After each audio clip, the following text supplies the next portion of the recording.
I'm not saying anything. All right. So just talking about pneumonia, first of all, one of our common diagnoses we'll see come in through the emergency room. Again, it's an inflammatory process which affects really the gas exchange units, not the airways themselves, which is one of the problems, just getting on a little bit of a soapbox here. You guys have heard of CMS, the Center for Medicare and Medicaid, I forget what the S stands for now, services? Yeah, I think it is services. They come out with guidelines for managing various disease states, and basically what they're looking for is hospitals to follow these guidelines or risk not being reimbursed appropriately. Well, one of the things on the pneumonia sheet, at least so I'm told it's there, is what drug? Albuterol, of course. It's a parenchymal disease. Why are we giving, in the face of non-wheezing, why am I giving this drug? Doesn't make any sense in the world. But it is of the gas exchanging part. What you end up having is alveolar consolidation, where the alveoli becomes filled with fluid and neutrophils and macrophages and all kind of cellular debris. You can see the number of cases. I have it as the sixth leading cause. I still believe that that's true, but it's somewhere, I mean, it's a high number of hospitalizations. And if you notice there, only about a third to a half of the cases are actually hospitalized. So a lot of this is managed as an outpatient, but it is a big cost involved. And as far as the ICU is concerned, in many cases, the pneumonias can be nosocomial, but a lot of them a lot of patients in the ICU do end up contracting a pneumonia after they've been there. And it's been called the old man's friend because it's kind of the terminal point in the progress towards death. You can kind of see the photo here out of Desjardins, what we're talking about, the alveolar flooding that occurs. It becomes consolidated and thick, and that's where the formation of mucus occurs and needs to be expectorated out. Multiple classifications as far as what the etiology of it is. And if you go back to your micro class, I think that pretty much covers most of them as far as what organisms are there. Just a clarification between the term pneumonitis and pneumonia. Pneumonia is this inflammatory response secondary to an infectious agent. A pneumonitis is an inflammatory response secondary to a non-infectious. So we would say something like an aspiration pneumonitis, where the gastric contents are the thing that is causing the inflammatory process. We talk about a chemical pneumonitis, where it's an inhalation of, say, chlorine gas that causes an inflammatory response. Those are totally different than an inflammatory response secondary to an infectious agent, which is what pneumonia is. As far as the aspiration pneumonitis, I think I might have talked about this at one point in time, but this is very common in patients that have an inability to cough effectively. They end up having microaspiration of gastric contents, and really, especially in serious cases, Mendelssohn's syndrome, it can be very high mortality when that occurs. We also see it with aspirate entering into the tracheobronchial tree, patients who are lose consciousness for some reason, be it alcohol, be it drugs, be it head injuries, and they end up having aspiration secondary to that. Some other type of pneumonias which are present can involve an entire lobe, it can entire segment, it can appear as what we call bronchopneumonia, where it's the alveoli surrounding a bronchus. You get air bronchograms, and it can also be in the interstitial space there also. Could be one lung, could be both lungs, can be a mild form, and it's called walking pneumonia. And often that is caused by a kind of a unique organism called Mycoplasma pneumoniae, which is kind of a atypical pneumonia you end up seeing. And it can also lead to the part where the organism itself that is growing down there actually starts devouring probably a bad word to use, but starts causing a necrotic process to occur within the lung itself. Patients at risk are the ones you would kind of figure to be at risk, the elderly patients, the chronic disease patients, and those that are immunosuppressed for of various reasons, as you can see. These are the patients that we recommend get the pneumococcal vaccine against pneumococcus, streptococcus pneumoniae, which is one of the more common community-acquired. Terms that are there: nosocomial, diagnosed after 48 hours of admission, so it's something where they did not come in with an infection, but one was developed while they were visiting us. Ventilator-associated pneumonia, or a VAP. I just saw a new term, and I can't remember what it was. Did Mary talk about anything else other than VAP? There's another one that's been come out, because really it's not ventilator-associated. It's airway-associated. The fact that they're on a ventilator is secondary to the fact that it's the artificial airway that's being placed that has a cuff on it, that the cuff becomes permeable to microaspiration around it. Because your endotracheal tube cuff is never a perfect seal. There's always a small amount of something that can get by as time goes on.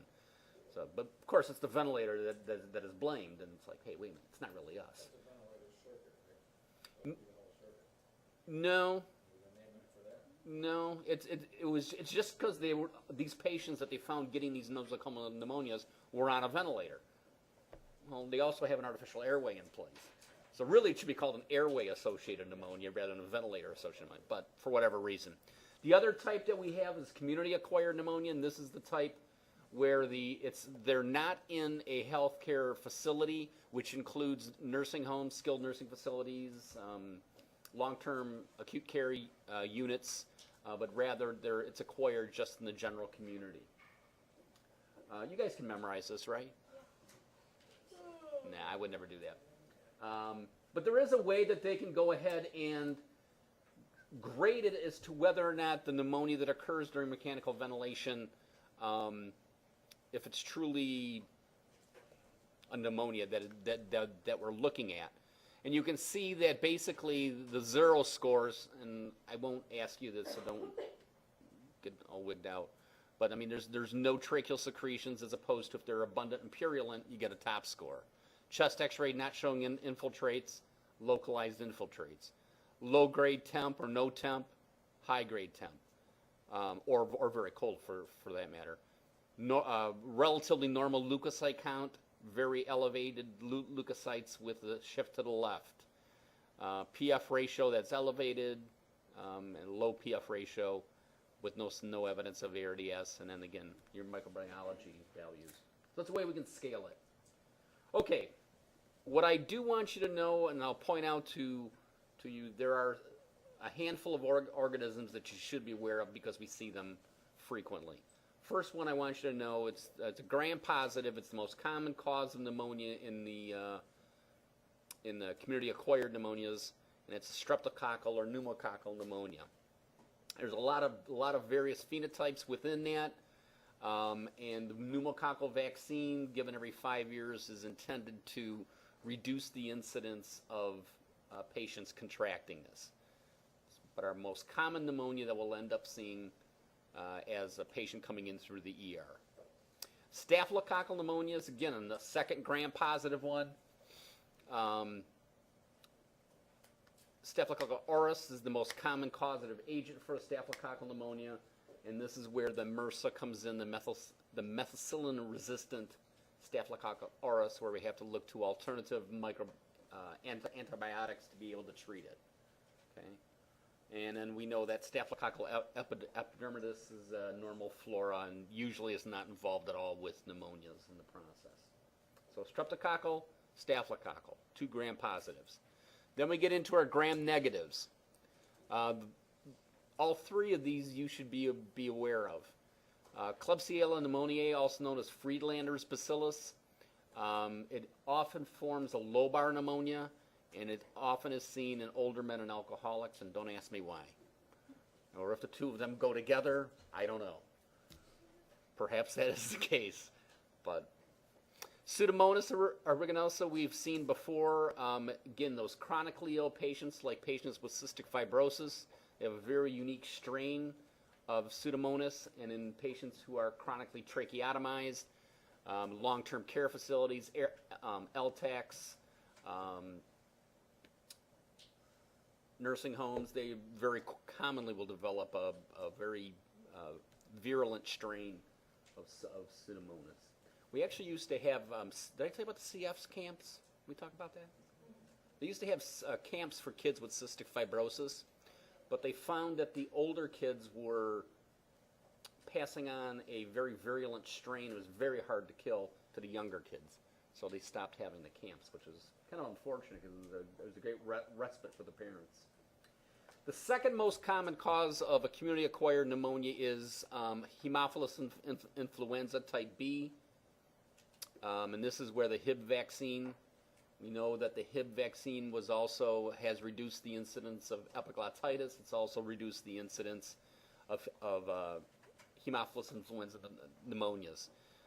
Usually this is one that patient starts out with an upper respiratory viral infection and their immunity gets reduced, and then this organism kind of superimposes upon it.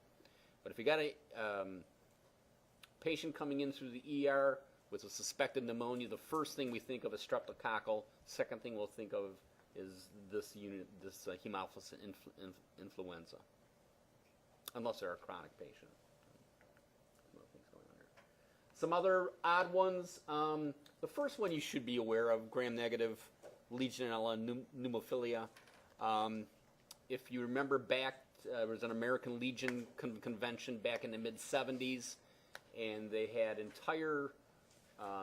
hundreds and hundreds of people who contracted this odd pneumonia.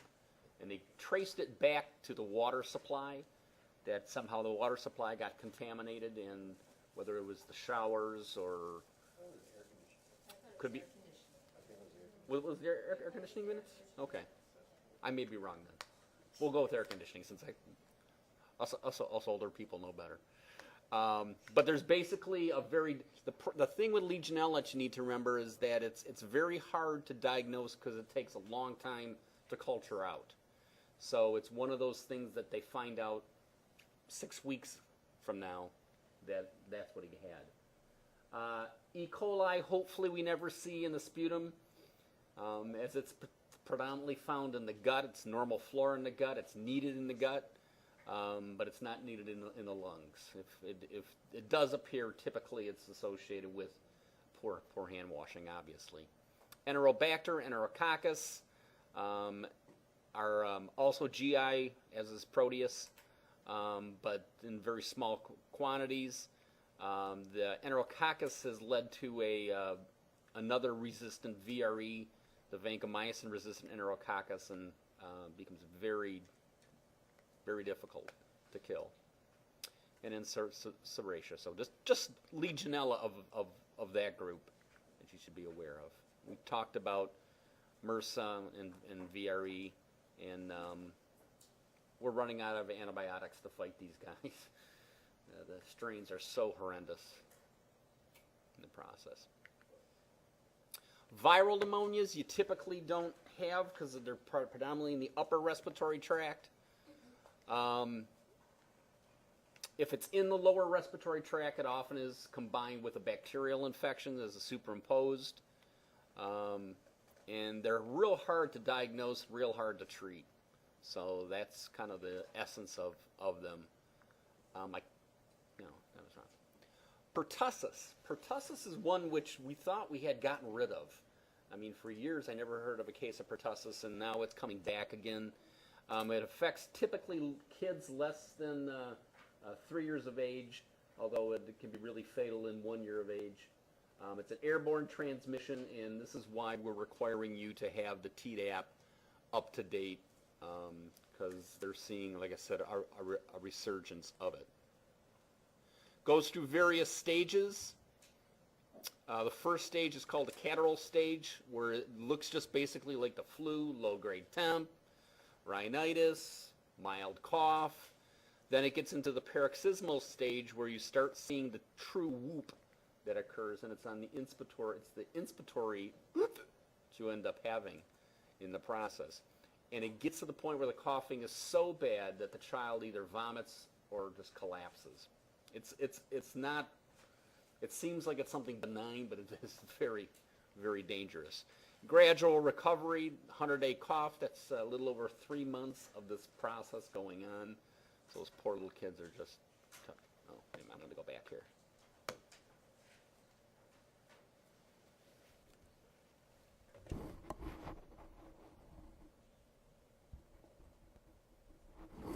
Come on, hang on a sec, guys.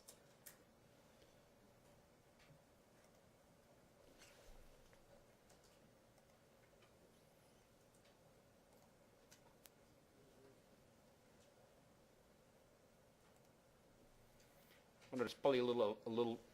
That's not what I wanted.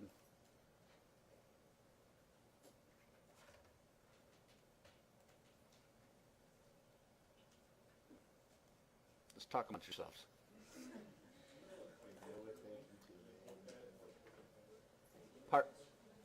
Pardon me?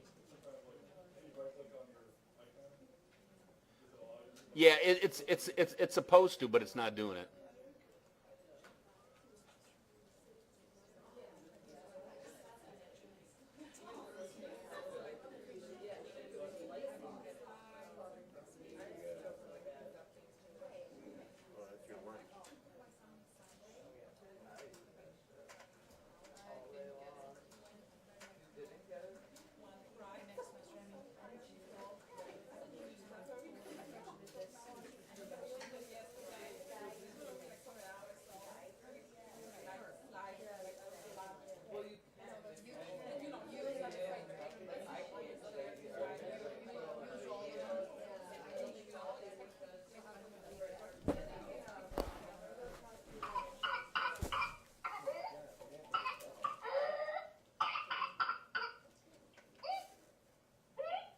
You hear the whoop? Very characteristic sound.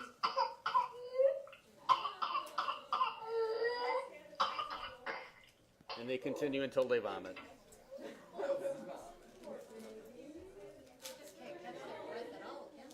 No, truly. Had a kid come in there and there was an older doctor visiting. He said, I never heard it before. No doctor knows. Yeah. Well, that's why I play the sound, because it's something that's very characteristic, that whoop, that inspiratory whoop that you end up hearing. Okay, so here's the problem with this disease. That catarrhal state, that beginning, that runny nose, mild fever, is the highly contagious phase. It overlaps the paroxysmal stage where the coughing occurs. So you don't see the coughing occurring until later in the process, but they've already been infectious. So it's a very, very contagious disease. And again, we talked about this very long convalescent stage that ends up happening. Okay.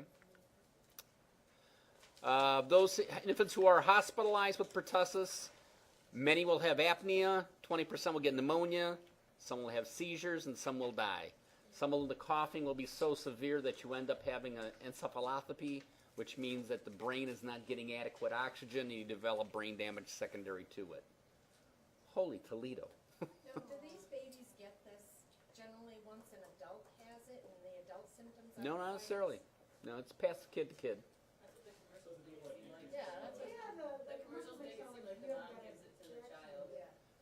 Could be. It could be a carrier. Could be a carrier. I mean, The adult symptoms are less, I mean. they're much less severe, absolutely. Okay, so you might just think you've got a cold or the flu. Right, You might right. really have that. Right, Okay. right, so to speak. That sounds like something Steve would say. What the could be that the pressure so high. And again, it was very, very low incidence, and now we've seen a resurgence again. So that's why the hospitals now are requiring all healthcare providers to have the pertussis, as well as the influenza, which we'll talk about, I think, next time. People not wanting to get vaccinated. Other viral pneumonias that you might see, we specifically see them during the winter months. The period from roughly November through February-ish is where we see respiratory syncytial virus having its high incidence, which ends up causing a bronchiolitis in infants. We used to treat that with that SPAG unit, but since then we've kind of gone to some other medications for it. There's also a bunch of para-influenza viruses, and there's the adeno that is there. And then there's your communicable diseases that are there. You probably are familiar with those. Cytomegalovirus is one that is typically not a problem, as we all have basically developed antibodies to it. But in patients that are immunosuppressed, specifically patients with HIV/AIDS, it can be a real problem. And then there's a unique virus called a coronavirus, and that's where this organism SARS comes from. And I'll talk more about that, I think, towards the end. Other bizarre stuff, we talked about mycoplasma being an atypical pneumonia that is often a walking pneumonia, usually seen in young college kids.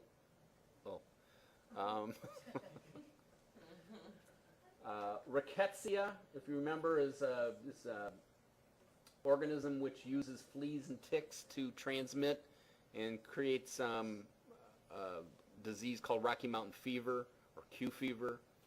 And then psittacosis is again one of these organisms, the Chlamydia psittaci, which is found in the respiratory tract and the fecal matter of birds, specifically, chickens, pigeons, and it's transmitted via aerosol or direct contact. The aerosol being when the cages are cleaned, it becomes the dried particles become aerosolized, and they can end up leading to chlamydial pneumonia.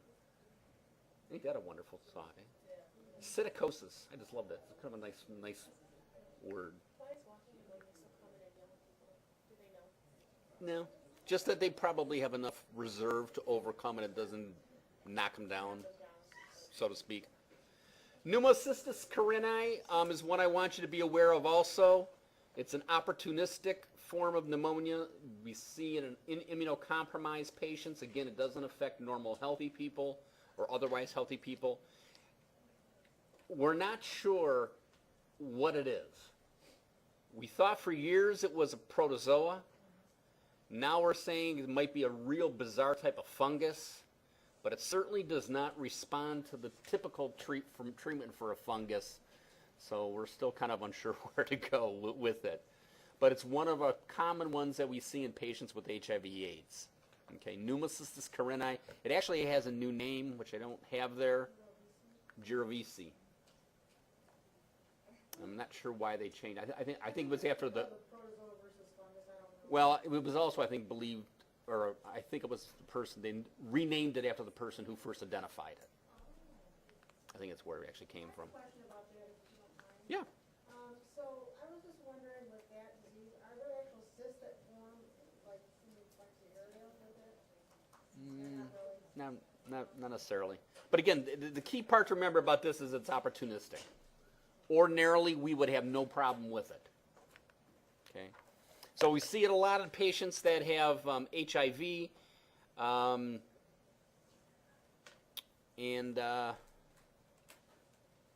sorry.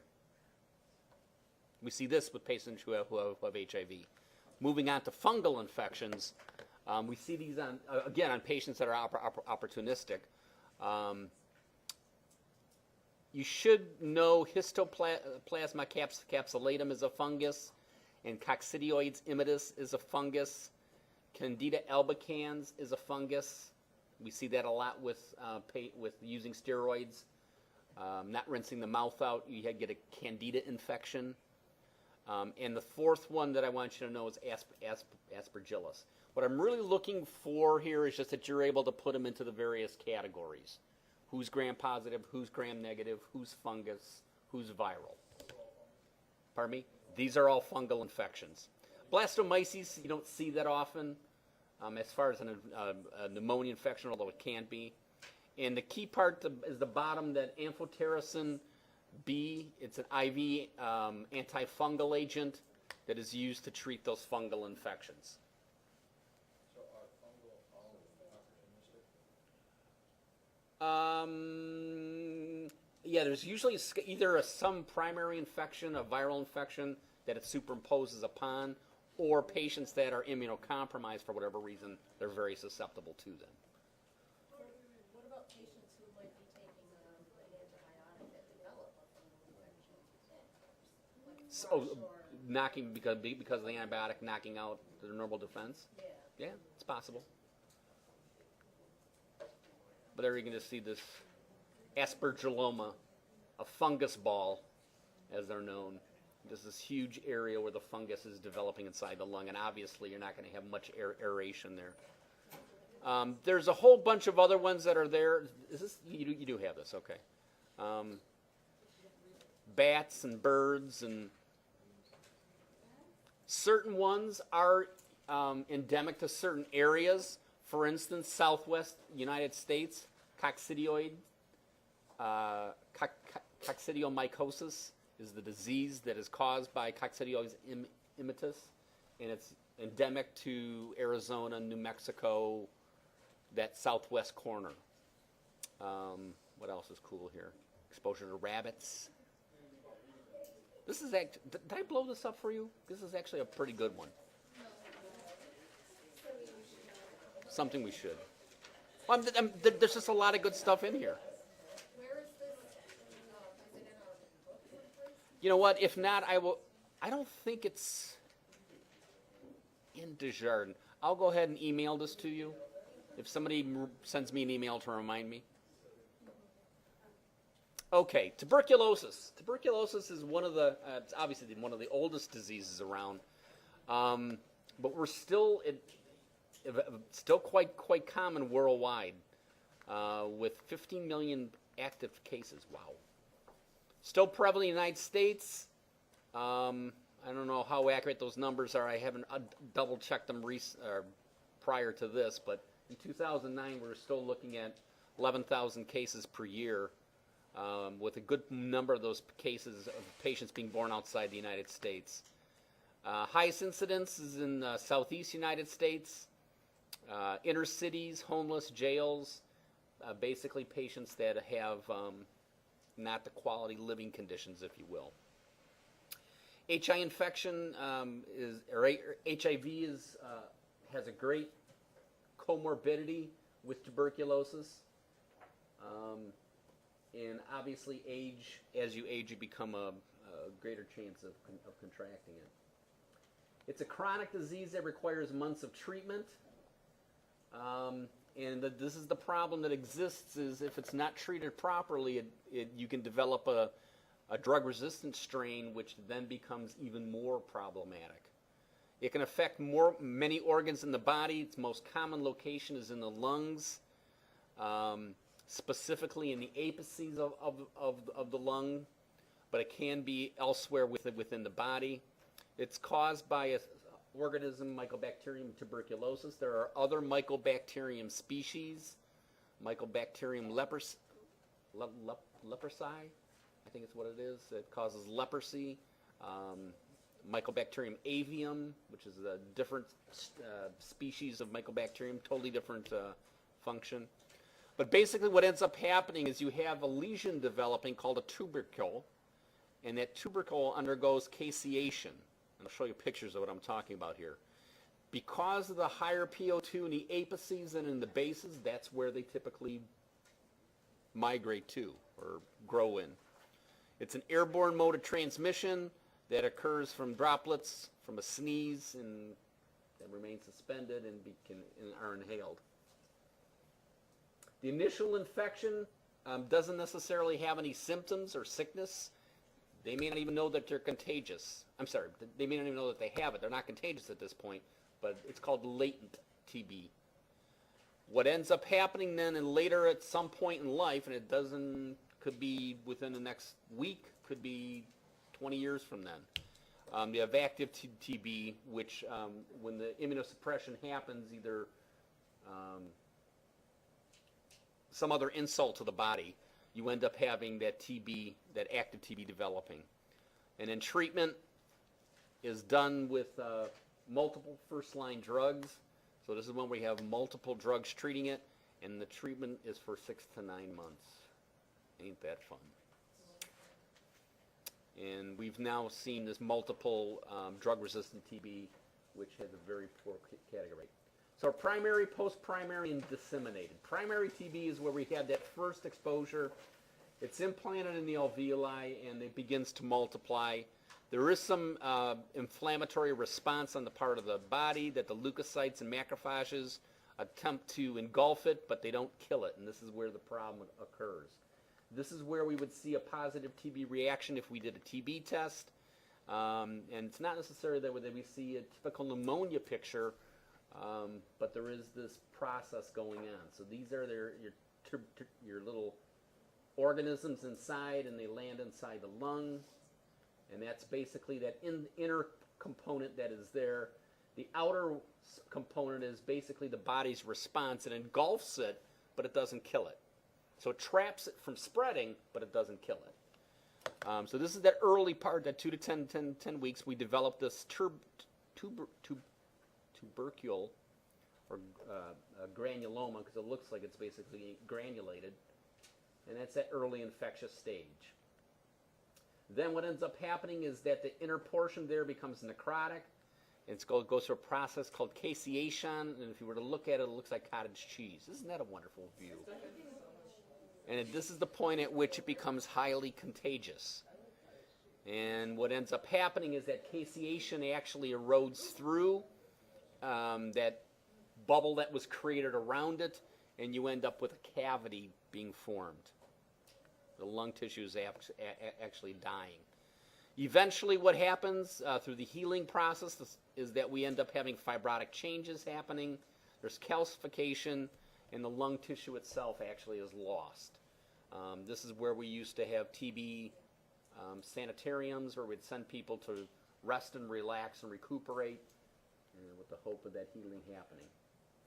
And then with this, what ends up happening is that could be reactivated many months, years later, what we call post-primary tuberculosis.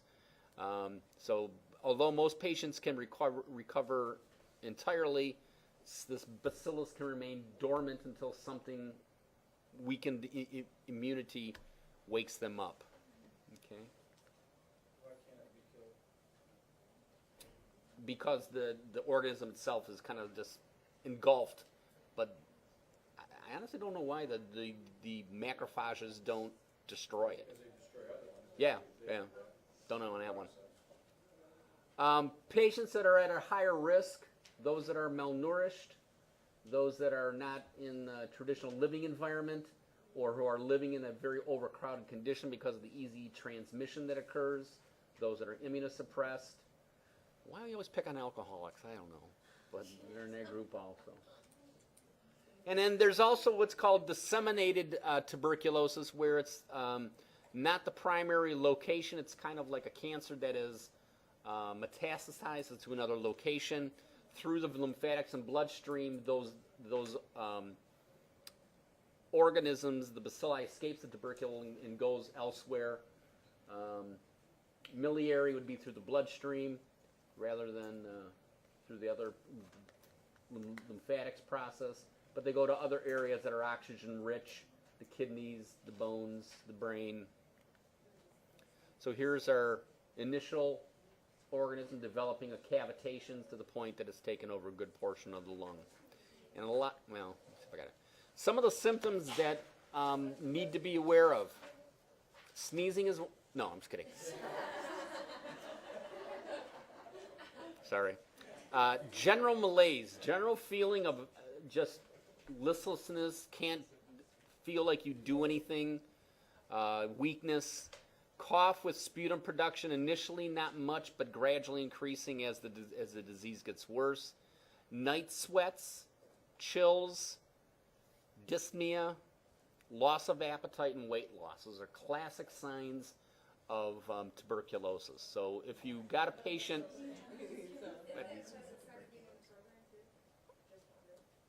I don't know. Night sweats? Night terrors. They're a different story. Didn't they used to, But- you've got consumption written here, but wasn't that what they used to call this Right. disease? because it consumed the body. Yeah. So the key part is that when you have a patient coming in through the ER who has a pneumonia picture, ruling out TB is an important component of it. So, you know, in the matter of taking a history, finding out if any of these other things are involved. General malaise is going to be there for any pneumonia. It just knocks you out. But the night sweats typically is not. The loss of appetite, typically not. So the initial lung lesion has a name called a Gone nodule. And that, along with its lymph nodes in the hilar regions, are known as a Gone complex.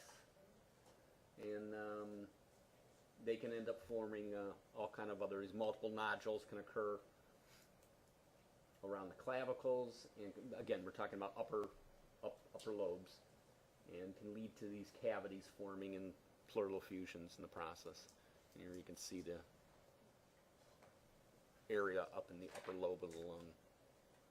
Another X-ray of it showing the black arrows there outlining a lesion that is present.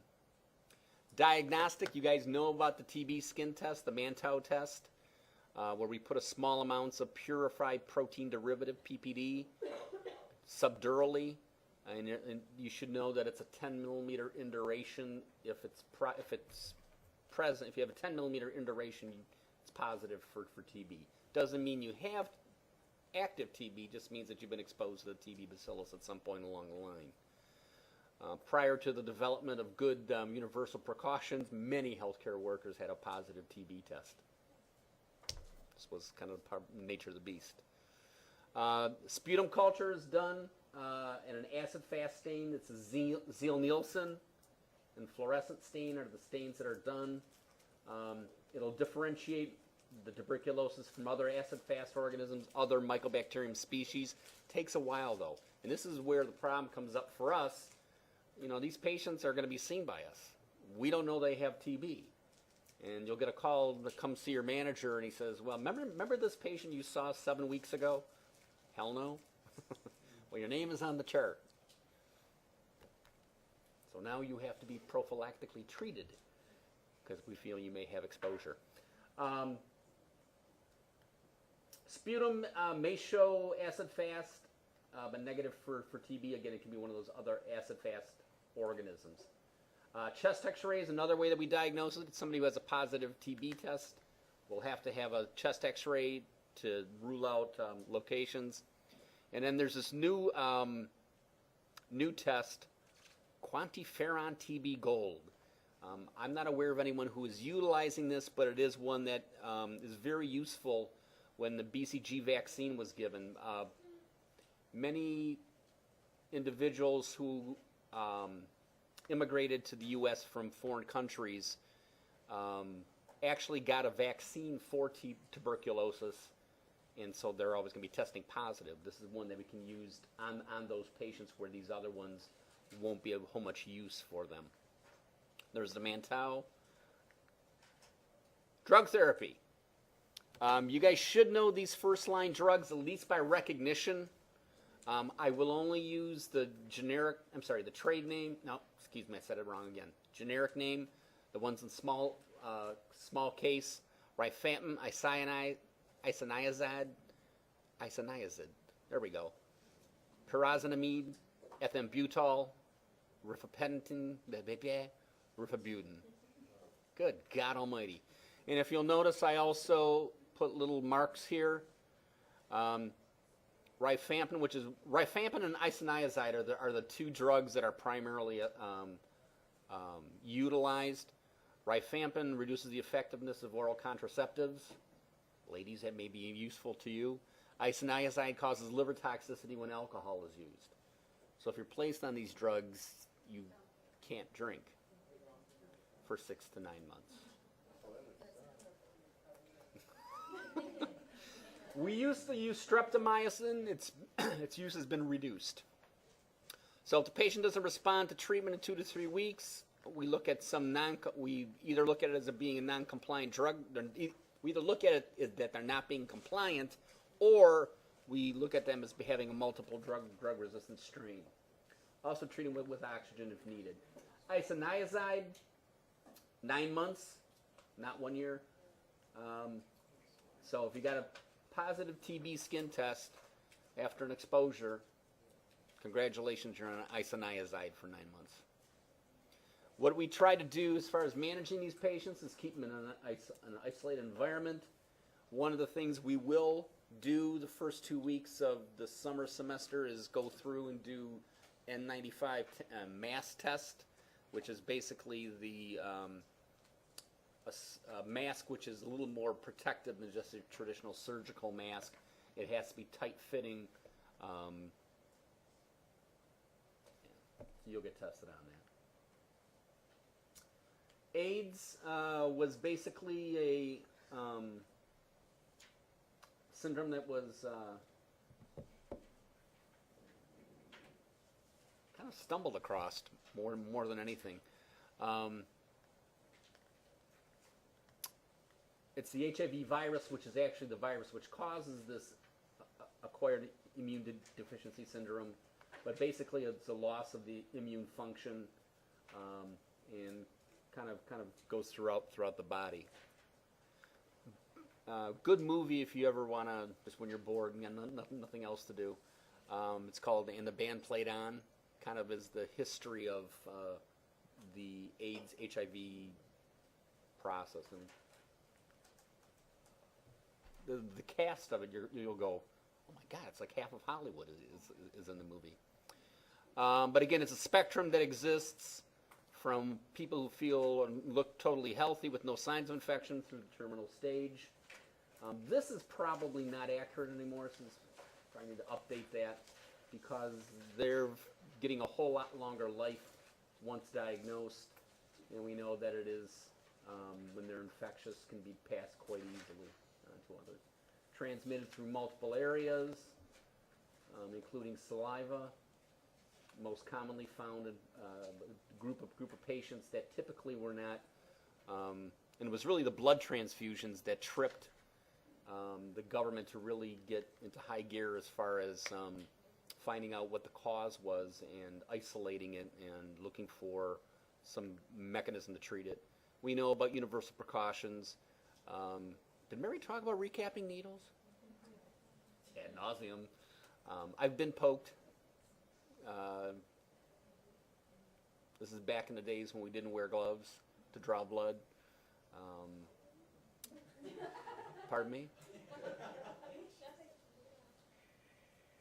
You'll be joining Lindy in Toledo. Don't worry.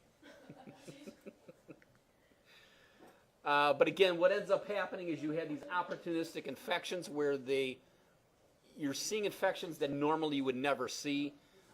These skin lesions, which were extremely rare, and they started seeing them on these young men, homosexual men, and they get pneumonias that are bacterial, but more commonly they were getting viral organisms, and that protozoal one, that the pneumocystis one that we weren't seeing. They were seeing skin cancers that were normally found in, I believe it was Mediterranean men at old age, and it was like, where are we getting these things from? But again, all those other kinds of infections happening that ordinarily you wouldn't end up seeing.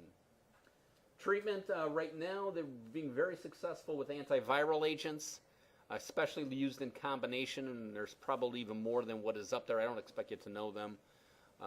But for our purposes, it's mainly just oxygen care, especially in end stage that are present. Here we go. Pneumocystis jirovecii. They renamed it.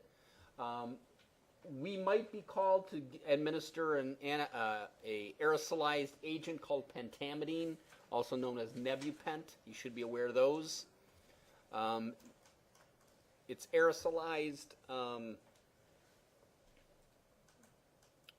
because it has less side effects to other organ systems. There's a specialized nebulizer called a Respirguard 2 that has one-way valves. So whatever the patient exhales is exhaled to a vacuum source or to a filter that traps the particles. Because we're delivering this to the alveoli, we need the particle size to have a mass median aerodynamic diameter, MMAD, that is very, very small. So a traditional nebulizer cannot be used. You have to use a specialized nebulizer. So there are patients on this end. It's nebulizing. They're drawing gas in, and as they're exhaling out through a filter, or even seen it set up where it goes to a vacuum source, which directly pulls it out of there. Kind of a unique drug. Usually it's pre-mixed by pharmacy, but in case you don't have that luck, it's a dry powder. And you basically take that 300 milligrams of dry powder, reconstitute it with some sterile water, shake it up and make it into a solution, and then you put that entire 6 milliliters of solution in a nebulizer. Often patients have bronchospastic reaction to it, so we give a bronchodilator prior to the metamidine, and it can be given once a month on an outpatient basis. So I actually had a guy who used to come in every month for about 3 or 4 years to get his treatment. Problem is there is some exposure to us, not only to the drug itself, that aerosolized drug, so that's why we keep it in a closed system, but also because these patients often are due to the immunocompromised state, have tuberculosis superimposed upon it. Anytime they cough puts us at greater risk also. And obviously nursing women and pregnant women should not be exposed to the drug. Had case reports of healthcare workers developing an asthmatic attack and conjunctivitis, and you just basically need to protect yourself. Key one, stop nebulization. If they take the mouthpiece, they separate from their mouth so that it's not continuing to nebulize. And there are actually specialized booths or hoods that these patients can be put in that have a stronger negative force than most hospital rooms, and also have a HEPA filter attached. And I'm going to stop there because you guys look burnt. And I'm going to blame Mary.